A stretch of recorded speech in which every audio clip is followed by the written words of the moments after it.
I oppose the Interactive Gambling Amendment Bill 2016.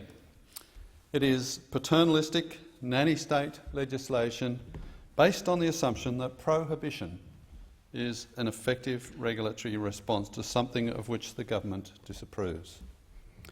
The intention of the bill is to make it impossible for Australians to bet on sporting matches while they are in play. There is already legislation that seeks to make this illegal, but it has some loopholes. This bill seeks to remove those loopholes. Why does the government want to ban in-play gambling? Why should some forms of gambling be legal, even encouraged, while another form is prohibited? The justification we're given is that in-play gambling leads to match fixing. There have been examples of that in the past. So there is an assumption that the only way to prevent such match fixing is to ban in-play gambling. Now, I'm not discounting the fact that match fixing or spot fixing might sometimes be a problem. In recent years, we have seen examples of this in some sports, such as cricket and tennis. But this legislation is no solution. Banning live betting on the internet in this country will have no more impact on match fixing than banning the production of pornography in Australia would have on the availability of porn. The internet just doesn't work that way. The only winners will be unregulated, untrustworthy offshore operations, and punters will have no protection if they get ripped off. And when these unregulated, untrustworthy offshore operations play host to punters engaged in match fixing or spot fixing, nobody in Australia will be able to follow the money trail. It will all be invisible. The United Kingdom has taken a better approach.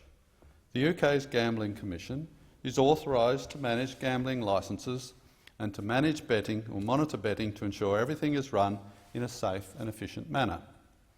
They understand that banning betting won't stop dodgy practices. Instead, they concentrate on monitoring the integrity of sports betting and looking after the interests of punters. They can look for signs of match fixing, act on tip-offs and follow the money trail.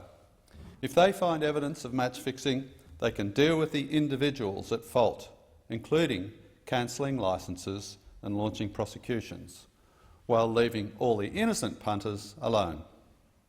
So instead of collectively treating gamblers like naughty schoolchildren, they treat them individually as adults, whose pastimes are a legitimate form of entertainment and whose interests are worth protecting.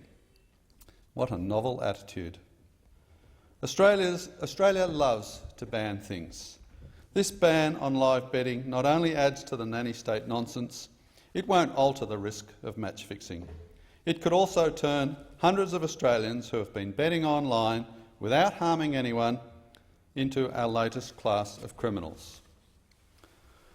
Also caught up in this bad legislation is hundreds of Australians who enjoy a flutter on online poker.